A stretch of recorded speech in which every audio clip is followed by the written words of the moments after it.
How about you, big guy? Do you play any sports? Guy with the biceps there? Yeah. Olympics get you inspired now? Get involved? Yeah. He plays sports. What do you play? Anything you want to play, right? I'm not seeing if you're coming out. I'm just asking. I'm not at your fucking door with a ball under my arm. It's not the summer holidays. We're no 10. I'm just asking, do you play? I'm kind of busy now for a game of Kirby. I'm just asking.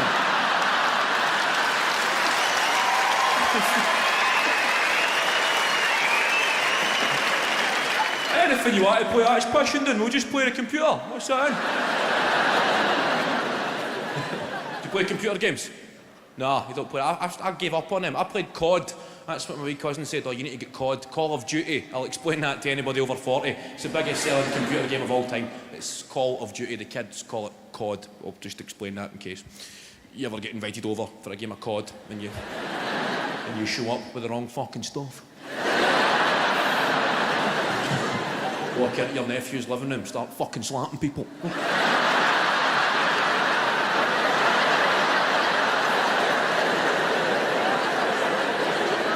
Right, you never thought Uncle Eddie could play COD, boys, eh?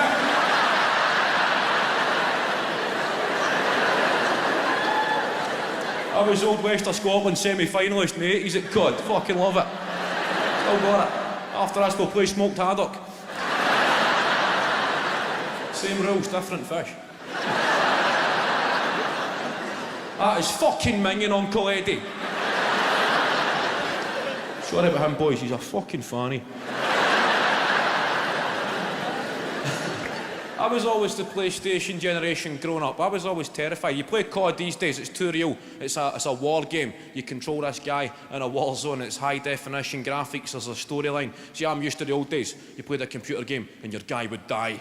So you would just go back to the start and then try again. And it was fun. These games, Call of Duty, your guy dies. You're fucking stunned. Like, wow, I better go and buy a poppy.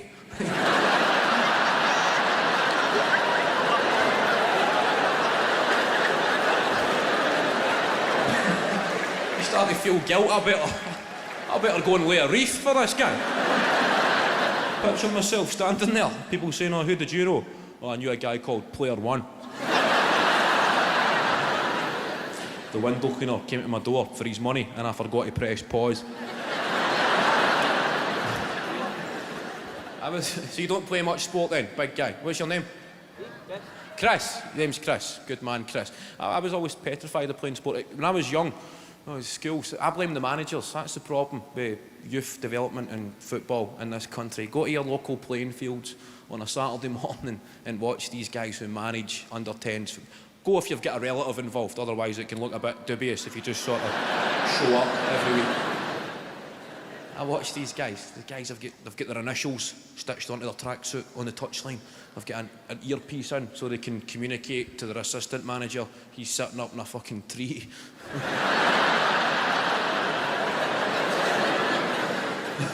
They've got a pair of Adidas Sambas on, football socks pulled up, pair of nice tight shorts, nice 80s style.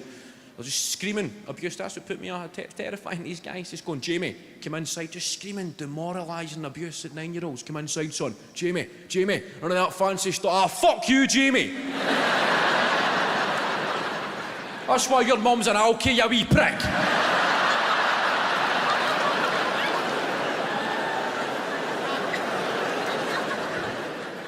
I know, George, but it's every fucking Saturday. I was on a bus up here about 6 months ago, and a guy got on. He put his money in. The bus driver said, how much is that? And the guy said, it's £1.70. How? In Glasgow, how means why. I don't know why that is. You don't say £1.70, why. You say £1.70, how. You don't ponder why, you demand how. He said, £1.70, how? And the driver said, well, it's £1.85 for a single. And the guy said, it was £1.70 yesterday, you fucking dick.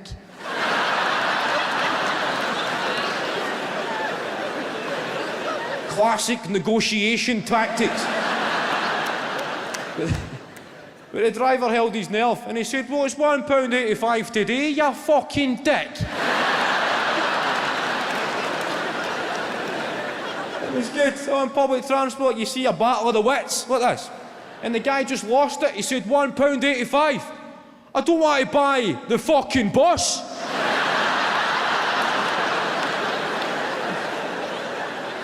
He's doing that sort of appealing for witnesses. And it goes on, and the guy starts punching the bit of perspex to get to the driver. And over years of taking the bus, I have familiarised myself with the onboard safety instructions. When a guy kicks off with a driver, don't even fucking look, just turn, look out the window, stare at the chewing gum, and go to a happy place.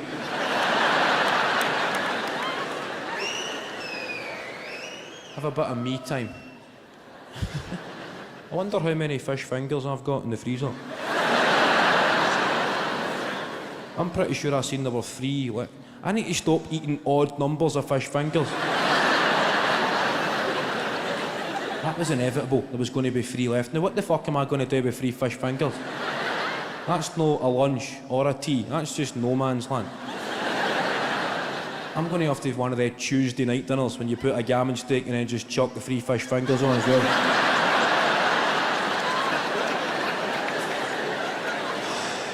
Something in combo. Wherever you go in your happy place, you start to find that you get to know yourself. I looked at the window and there was a stationery shop. I never knew I liked stationery until that minute. I just looked there and going, that's a fucking great deal on rubbers. When was the last time I rubbed something out? I might go in there, buy their rubbers, I might buy a pencil, sharpen it, a nice new pad, nice sharp pencil, write my name, and then just fucking rub it out. By the time I'd come back in for a landing, this situation had been resolved. A good Samaritan had put the extra money in just to get the bus moving, and the guy was on. He'd made it. Everybody's bracing themselves. Where's he going to sit? It's quite a quiet bus. I'm just going, fuck. The guy's on. And it was then I realised that I was sat in the seats that are designed for conversation. You know, the seats that face in opposite directions for people looking for stimulating debate with like-minded folk on the world's big issues. Speaker's corner, that's where I was sat. And the guy, he came in and sat right opposite me. He never recognised me, oblivious to the fact he was sitting opposite KVN. Never fucking... And the bus is pulling away. He's not going to a happy place. He's looking at that stationery shop. I might go in there and buy a pencil, sharpen it and stab him in the eye, the fucking wanker. The bus is going on, and he started talking to me. He said, where are you going, mate? And I said, I'm just going to meet my mate at the cinema. And he said, I've not been to the cinema. I've not been to the cinema in fucking ages. Right? And I said, oh, all right. Because they're struggling for small talk, you need to keep it going. You don't want the guy thinking you're being ignorant. I just said, oh, all right. And he said, do you ever see that movie, Social Network? That's what he asked me. And I said, oh, the movie about Facebook. And he said, correct. As if you survived that fucking round.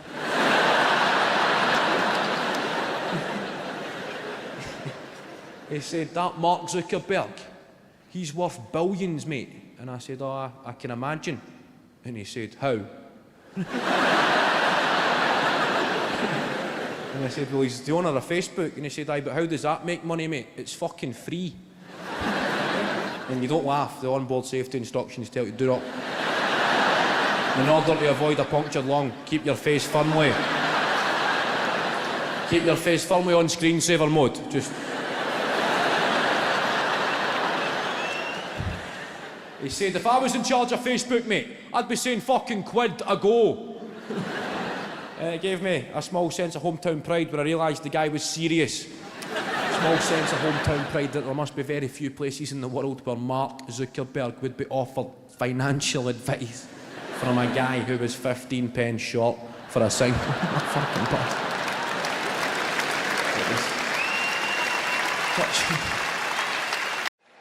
I travel a lot. I appreciate my life. Travel. Stay in a lot of hotels.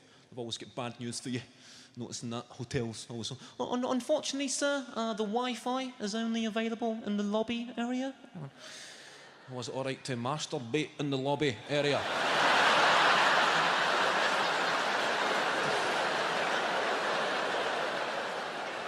That's what to say to them. Call them out on it. I might use your Wi-Fi and your lobby then, mate. And the websites I visit, that is between me and my browsing cookies.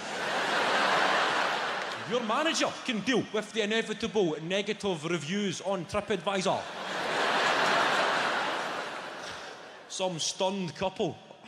Don't get me wrong, the rooms were spacious, the location was great, the staff were a delight, could not fault the food or the facilities, but on the final night there was a Scottish bloke ripping the head off it in the lobby.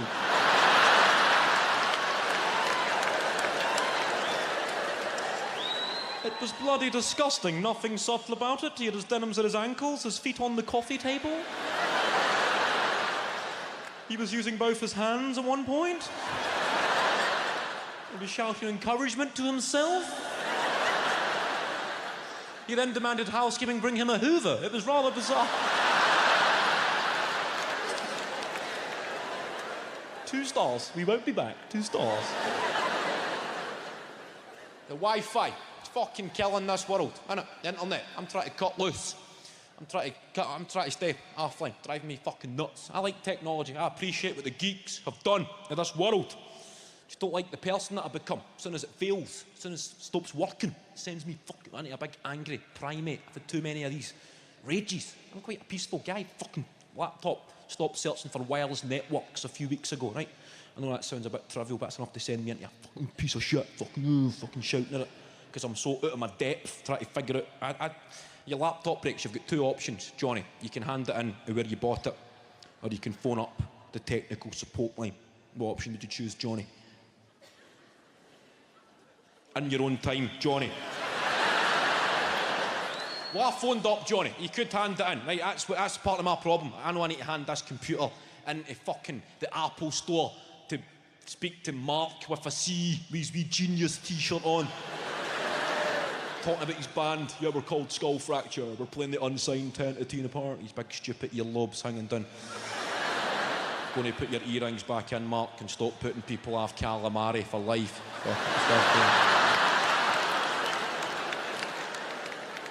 I decided to phone up. The laptop was no longer searching for wireless networks. And people were calling it a first world problem. That just makes you angrier. I fucking know it's a first world problem. That's why I'm on the phone to the third world trying to get it fucking fixed. I phoned up. I'm on the phone. Indonesia. Talking to my man Gavin. He starts asking me questions. I'm telling Gav the issue. Gav's asking me for my DHCP client ID. I said, I don't know what that means, Gav. Gav told me, click on system preferences, then go to network settings, and then advanced network settings. And they said in there you should see an IPv4 phone number, and from that you should be able to see your DHCP client ID. I'm fucking getting excited here. Gav's onto something. I said, yes, Gav, I can see a DHCP client ID. And he's asking me if it's configurated or deconfigurated. I said, well, Gav, it appears to be deconfigurated. Gav tells me to click on. I'm already there, Gav. Clicked on configurate, done deal. And he goes, try again. I'm so fucking excited, Gav, to try again. Tried again. And the laptop connected to the wireless network. I thank Gav for his time. Then I'm left wondering, my mind is blown. Who the fuck undone that? Like, I've never been anywhere near that part of the computer before. So what the fuck happened between connecting to wireless networks and no connecting to... Did I have an MIT frat party in the living room one night? Did I have Mark Zuckerberg in the boys' room for a couple of cans? It's got a bit out of hand. I fell asleep at 6 in the morning, and rather than just shave off my eyebrows or draw a cock and balls on my face, some prankster has logged into my laptop and fucking deconfigurated my DHCP client ID.